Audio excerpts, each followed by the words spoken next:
വേഗം വാ വന്ന് കേറിയാട്ടെ. വാ കേറ് മക്കളെ പെട്ടെന്ന്. ആ ലേറ്റാക്കല്ലേ, പെട്ടെന്ന് കേറ് മോളെ. ആ കേറ് മോളെ.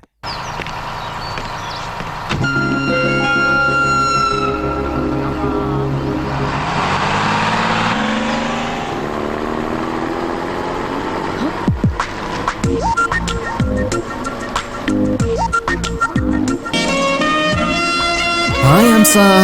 Hi, uncle. How are you? I'm fine, uncle. Dibu, അവൻ നിന്നോടാ പറയുന്നേ. Thanks. എനിക്ക് ട്രീറ്റ്മെന്റ് തന്നതിന് സംഭവം കൊള്ളാം. എന്റെ കൈ ഇപ്പോ സൂപ്പറായി. അതിനു വേണ്ടി ഞാൻ വീണ്ടും ട്രീറ്റ്മെന്റ് ചെയ്യില്ലെന്ന് അങ്ങോട്ട് പറ ടൈഗർ. ഹലോ, ഞാനും ഇടയ്ക്കിടയ്ക്കൊന്നും വീഴത്തില്ലെന്ന് പറഞ്ഞു കൊടുക്ക tiger. Excuse me. Yeah. You go ahead. Give the file. Sir. Hello.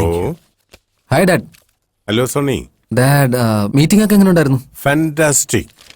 അമ്മയുടെ കാര്യത്തിന് ഒരു ദിവസം എസ്റ്റേറ്റിൽ പോയവൻ അവിടെ സെറ്റിലായ പോലെ ഉണ്ടല്ലോ. എന്താ വിശേഷം? അത് dad. Hey, any exciting news?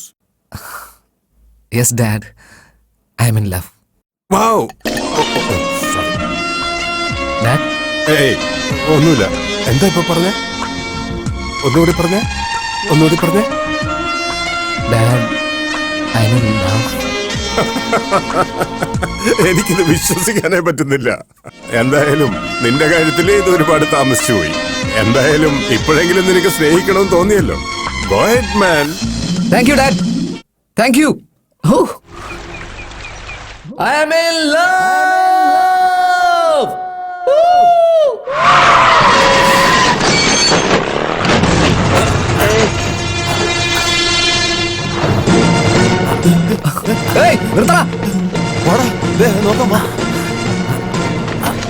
Uncle, കുഴപ്പമൊന്നും പറ്റിയില്ല.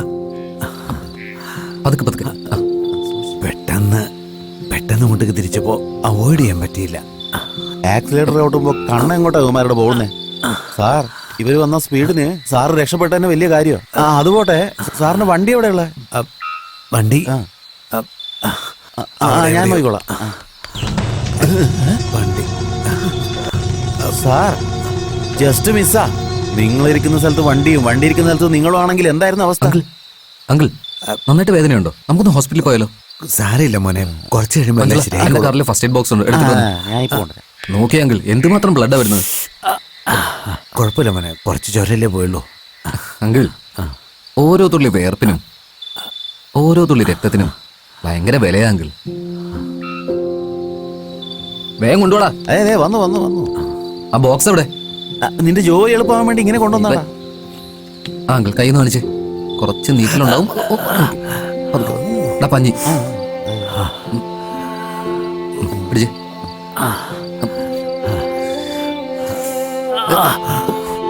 ബാൻഡേജ് എടുക്കടാ. അങ്കിൾ, വേർപ്പില് നമ്മുടെ കഷ്ടപ്പാടുണ്ടാവും. ആ രക്തത്തില് നമ്മളുടെ സ്നേഹം ഉണ്ടാവും. അങ്ങനെ ഒരുപാട് ആളുകൾ സ്നേഹിക്കുന്ന നമ്മുടെ രക്തത്തെ അങ്ങനെ വേസ്റ്റ് ആക്കാൻ പാടില്ലെങ്കിൽ. അങ്കിൾ, വെറും ബാൻഡേജ് മാത്രം ഇടുന്നോണ്ട് ഒന്നും വിഷമം വിചാരിക്കല്ലേ. വീട്ടിൽ ചെന്ന് നീറ്റ് ആയിട്ട് ഒന്ന് ഡ്രസ് ചെയ്താൽ മതി. ഓക്കെ? Thank you. അങ്കിൾ, വാ, ഞാൻ തന്നെ ഡ്രോപ്പ് ചെയ്യാം. നിങ്ങൾക്ക് ബുദ്ധിമുട്ടാവും. Thank you. ഓക്കെ, എന്നാ പതുക്കെ കഴിഞ്ഞിട്ട്. അങ്കിൾ, എനിക്ക് കുഴപ്പമൊന്നുമില്ല, ഞാൻ വേണേ ഡ്രോപ്പ് ചെയ്ത് തരാം. എന്തിനാ നിങ്ങൾ വീണ്ടും കഷ്ടപ്പെടുന്നേ? ഞാൻ പൊക്കോളാം. Thank you. അങ്കിൾ ശരിക്കും ഓക്കെ ആണല്ലോ? ഡോണ്ട് വറി അങ്കിൾ, നിങ്ങളുടെ വണ്ടി എന്തെങ്കിലും മിച്ചം ഉണ്ടെങ്കിൽ അത് അങ്ങനെ തന്നെ എടുത്തോണ്ട് പോയിട്ട് എന്റെ ഹോസ്പിറ്റലിൽ കൊണ്ടുപോയിട്ട് ട്രീറ്റ്മെന്റ് ചെയ്യാം. പിന്നെ വന്ന് ഡിസ്ചാർജ് ചെയ്ത് കൊണ്ടുപോയാൽ മതി. ആൾക്കൊരു വർക്ക്ഷോപ്പ് ഉണ്ടത്. Okay, thank U.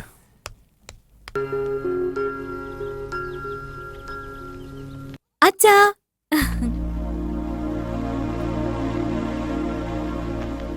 എന്തോ ചേച്ചാ? ഏയ് ഒന്നുമില്ല മോളെ, ചെറിയൊരു ആക്സിഡന്റ്. ആക്സിഡന്റോ? ഒന്നുമില്ല മോളെ. അതെ മോളെ, റോട്ടില് വരുന്ന വഴി ലോറിക്ക് വട്ടം ചാടിയത്. അത് അവോയ്ഡ് ചെയ്യുന്നതിന്റെ ഇടയില് ഇദ്ദേഹത്തിന് ഇങ്ങനെയായി. അവിടെ ഉണ്ടായിരുന്ന ഏതോ 2 പയ്യന്മാരാ നിന്റെ അച്ഛനെ സഹായിച്ചെ. സ്കൂട്ടറോ? സ്കൂട്ടർ അവിടെ അടുത്തുണ്ടായിരുന്ന ഒരു കുഴിയിലേക്ക് വീണു. അതെ മോളെ, പാവം. എന്നേക്കാ കൂടുതൽ അപകടം പറ്റിയത് അതിനാ. സഹായിക്കാൻ വന്നവരെന്നെ ഫസ്റ്റ് എയ്ഡ് തന്ന് പറഞ്ഞു വിട്ടു. സ്കൂട്ടർ വർക്ക്ഷോപ്പിലേക്ക് എടുത്തോണ്ട് പോയിട്ടുണ്ട്. അയ്യോ, അച്ഛന് ഫസ്റ്റ് എയ്ഡ് തന്നവൻ എന്തോ പിശുക്കനാന്ന് തോന്നുന്നേ. ഇങ്ങനെയാണോ ബാൻഡ് ഒട്ടിക്കുന്നത്? അവര് നമ്മളെ സഹായിച്ചവരല്ലേ. ഇരിക്കും.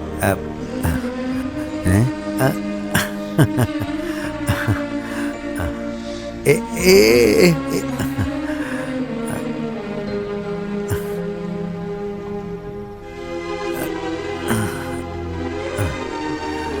ആ ഇപ്പോ ഓക്കെ. ഉം.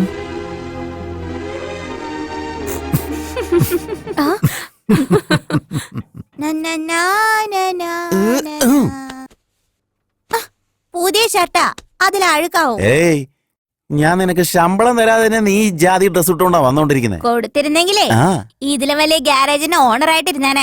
ഡെയിലി കാറിൽ വന്ന് ഇറങ്ങിയാനെ. പുലി, നീ നിന്റെ മേലെ വെച്ചിരിക്കുന്ന വിശ്വാസം എനിക്ക് വളരെ ഇഷ്ടപ്പെട്ടു. ഒരുപക്ഷെ നീ വലിയ മുതലാളിയായ എനിക്ക് എന്ത് ജോലിയാടാ തരിക? നോക്കാനോ? നിങ്ങൾ ഇവിടുത്തെ ഓണർ അല്ലേ?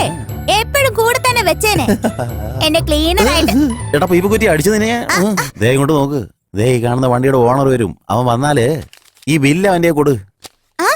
രണ്ട് ആ, ഒന്ന് വണ്ടി റിപ്പയർ ചെയ്തതിന്, മറ്റേന്ന് അവനെ നോക്കിക്കൊണ്ടിരുന്നതിന്. വന്ന ഉടനെ ഒരു ചെക്ക് തരും, അതുകൊണ്ട് പോയി ബാങ്കിൽ ഇടാൻ നോക്ക്. ചെക്കാ? ആ ക്യാഷ് കിട്ടുകയാണെങ്കിൽ ശമ്പളവും കൂടി എടുത്തിട്ട് നാട്ടിൽ പോയി ജോളിയായിട്ട് അടിച്ചു പൊളിക്കായിരുന്നു. ഈ മനുഷ്യന്റെ അടുത്ത് നിന്ന് എപ്പോഴാണോ ഒന്ന് രക്ഷപ്പെടുക? എടാ ഇങ്ങോട്ട് നോക്കിയേ, നിന്റെ ഭാവി ജീവിതം തന്നെ എന്റെ കയ്യിലുള്ള പണത്തിനെ കുറിച്ച് എന്നെ ചിന്തിച്ചുകൊണ്ടിരിക്കാണ്ട് പറയുന്ന ജോലി ചെയ്യാൻ നോക്ക്. നിന്റെ ലൈഫ് ഗ്രാൻഡ് ആയിട്ട് ഓപ്പൺ ചെയ്തു തരാം. അമൂൽ ബേബി പോലെ ഒരു പെണ്ണിനെ ഞാൻ നിനക്ക് കല്യാണം കഴിച്ചു തരാം.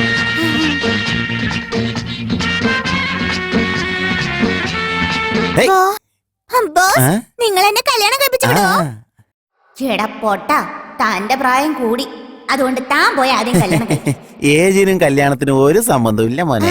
എടാ കുട്ടി കുരങ്ങ, ഒരു അമൂൽ ബേബിയെ കല്യാണം കഴിപ്പിച്ചു തരാന്ന് പറഞ്ഞപ്പോ ദേ അടുത്തത് എൻട്രി ആവുന്നുണ്ടല്ലോ. ആ ബോസ്, ലൂസ് പയ്യൻ വരുന്നുണ്ട്. ഈ ബില്ല് അവന്റെ മുഖത്ത് വലിച്ചെറി. ആ ബോസ് വരുന്ന കണ്ടില്ലേടാ, പോയിട്ട് ബില്ല് കൊടുക്ക്. ആ ബോസ്, ബോസ് എന്താണ് പുലി? Sir bill. ആ മെക്കാനിക്ക് മഞ്ജുള, വണ്ടി എന്തായി റെഡി ആയോ? ക്വാർട്ടറിനും ഹാഫിനൊന്നും ബില്ലിടാൻ പറ്റില്ലല്ലോ.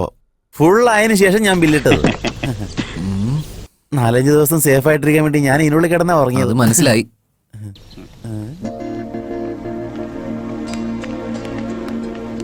നമസ്കാരം അങ്കിൾ. നമസ്കാരം. സുഖമായിട്ടിരിക്കുന്നു? ചേട്ടാ. ആ, വേദനയൊക്കെ എങ്ങനെയുണ്ട്? സുഖമായിട്ടിരിക്കുന്നു. ആ ഓക്കെ. എന്താ നിങ്ങൾ വണ്ടിയാണോ നോക്കുന്നേ? സാർ നിങ്ങളുടെ വണ്ടി പാർട്സ് ഒക്കെ പെറുക്കി കൊണ്ടുവന്ന് ഞാൻ ഒബ്സർവേഷനിൽ വെച്ചിരിക്കുക. ഫുൾ കോമ സ്റ്റേജ്, റിക്കവറിക്ക് ചാൻസേ ഇല്ല. ആ വണ്ടിയില് വലിയ പ്രതീക്ഷ വെക്കാതിരിക്കുന്നതാ സാറിന് നല്ലത്. വണ്ടി കാണണമെന്നുണ്ടോ? ദേ നോക്ക്, അതാ സാറിന്റെ വണ്ടി.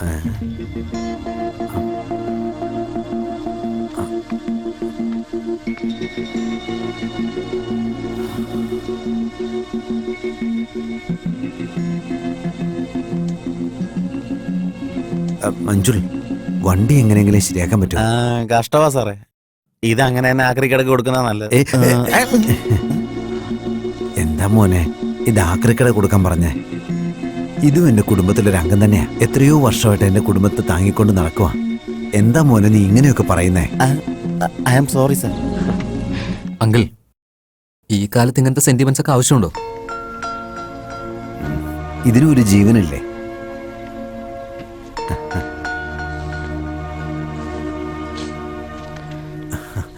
ദയവ് ചെയ്ത് എങ്ങനെയെങ്കിലും ഈ വണ്ടി ഒന്ന് ശരിയാക്കി തരണം പ്ലീസ്.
ഹലോ, എനിക്കിതൊന്നും ഒട്ടും ഇഷ്ടമല്ല. ഹലോ, നിന്നോടാ ഞാൻ സംസാരിക്കുന്നേ.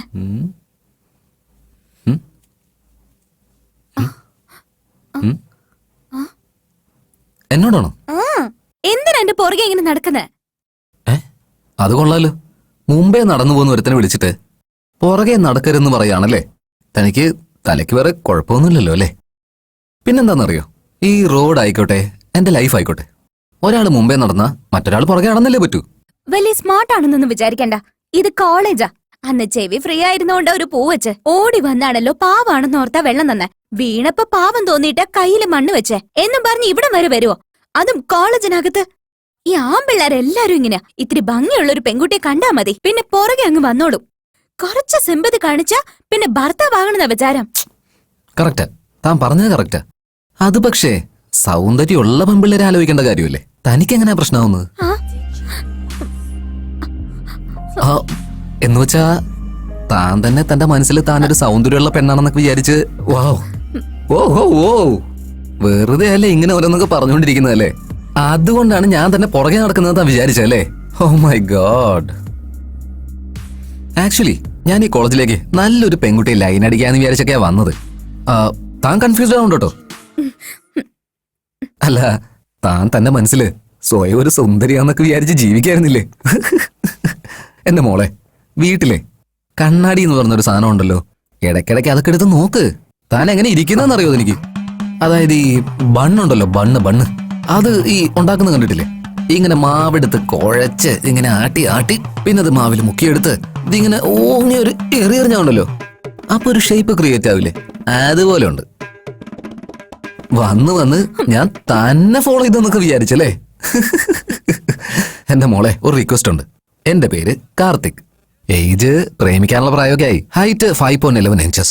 വെയിറ്റ് ഒരു 50 കിലോ മുതൽ 58 കിലോ വരെ കുറച്ച് എക്സ്ട്രാ കാണുമായിരിക്കും. പിന്നെ കളറ് പാല് പോലെ വെളുത്തലിരിക്കുന്നത്. പിന്നെ വയറ്റിപ്പഴപ്പിന് കുറച്ച് ബിസിനസ് ചെയ്യുന്നുണ്ട്. താൻ വീണ്ടും കൺഫ്യൂസ്ഡ് ആവണ്ട കേട്ടോ. ഞാൻ എന്തിനൊക്കെ പറയുന്നതെന്ന് വെച്ചാലേ, എങ്ങാനും ഇനി എന്റെ ഒരു റേഞ്ചിന് പറ്റിയ പോലെ ഒരു ബ്യൂട്ടിഫുൾ ക്യൂട്ടായ ഒരു കുട്ടി തന്റെ കണ്ണിലെങ്ങാനും പെട്ടാലേ 9145 V2 അല്ല 32143 ഫോൺ ചെയ്യണേ. കണ്ണാടി മറക്കാൻ നോക്കണേ. എടാ,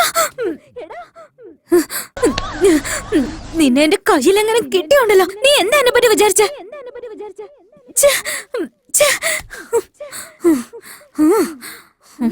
എന്താടാ, എന്നെ കാണാൻ എന്താ കൊള്ളില്ലേ? എന്റെ വീട്ടിൽ കണ്ണാടിയില്ലേ? ഞാനിവിടെ ഇത്രയും കിടന്ന് പറയുന്നു, കല്ല് പോലെ ഇരിക്കുകയാണല്ലോ. എന്താ കാര്യം ചോദിച്ചൂടെ? കഴുത പോലെ ഇങ്ങനെ ഒച്ച എടുക്കുന്നേ എന്നും പറഞ്ഞ അതിനോട് പോയിട്ട് എന്താ കാര്യം അന്വേഷിക്കാൻ പറ്റോ? ഏയ്, പിന്നെ എന്താ നടന്നെന്ന മര്യാദക്ക് പറ. ഏയ് എടാ, നീ ശരിക്കും ഒന്ന് നോക്കിയേ. എന്നെ കണ്ട ശരിക്കും ഭംഗി തോന്നുന്നില്ലേ? നമ്മുടെ നാട്ടിലെ ഐശ്വര്യ റായ് ചേച്ചി തന്നെയാ. ഇത് കുറച്ച് കൂടുതലാ. ഇല്ല, എന്നെ കാണുമ്പോ അവന് ബണ്ണും മണലും കൂടെ ചേർത്ത് ചാണകവും മിക്സ് ചെയ്ത് അതില് താമരഭരണി വെള്ളവും ചേർത്ത് പിന്നെ ചന്ദനവും കൂടെ ചേർത്ത് ഇതെല്ലാം മിക്സ് ചെയ്ത് ഒരു മലയിലേക്ക് എറിഞ്ഞാ എന്ത് രൂപമാണോ കാണുന്നത് അതുപോലെ ഞാൻ ഇരിക്കുന്നെന്ന്. ചേച്ചിനെ കാണാൻ അങ്ങനെയെന്ന് പറഞ്ഞോ? അവന് കാണിച്ചു കൊടുക്കണം. അവനുള്ളത് ഞാൻ വെച്ചിട്ടുണ്ട്. ചേച്ചി, ഇതുവരെയുള്ള എക്സാമിനൊക്കെ ചേച്ചി ഫെയിലാ. അതെന്താടി? അതെന്താന്നറിയോ ചേച്ചി? ചേച്ചിക്ക് ജനറൽ നോളജേ ഇല്ല. ബണ്ണും റൊട്ടിയും ചെമ്മണ്ണും ഊട്ടിയിലുള്ള ആളുകളെയും താമരഭരണിയെയും ഇതെല്ലാം ചീത്തയായി പോകുമല്ലേ ഉള്ളൂ. മല, മണ്ണ്, വെള്ളം ഇതൊക്കെ എങ്ങനെ ചീത്തയാവാനാ? ചേച്ചി ഒരു പെണ്ണല്ലേ? പെൺകുട്ടികൾ എപ്പോഴും സുന്ദരികളായിരിക്കും. ചേച്ചിയുടെ സൗന്ദര്യത്തെ പറ്റിയല്ലേ അവൻ ഇങ്ങനെയൊക്കെ വർണ്ണിച്ചു പറഞ്ഞേ. അത് ചേച്ചി മനസ്സിലാക്കാതെ അയാളെ കുറ്റപ്പെടുത്തുന്ന എന്തിനാ? ചേച്ചിക്ക് അറിവില്ലാത്ത കാരണം ഞങ്ങൾ കറക്റ്റായിട്ട് പറഞ്ഞു തന്നില്ലേ. ഇതെങ്ങനെ അവൻ കേട്ടാലുണ്ടല്ലോ വലിയ പ്രശ്നം ഉണ്ടാക്കും.